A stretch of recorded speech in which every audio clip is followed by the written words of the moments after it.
Good afternoon, teacher. I am going to read the activity 8.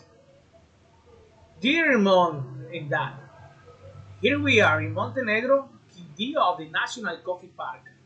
This place is amazing. Yesterday, we were at the show all day. The sun was very strong and it was very hot. The lines were long, but the rides in the show were fun. The park was crowded, but all the people were friendly and polite. Our favorite place was the Fable Glen Garden. The fireworks at night were beautiful.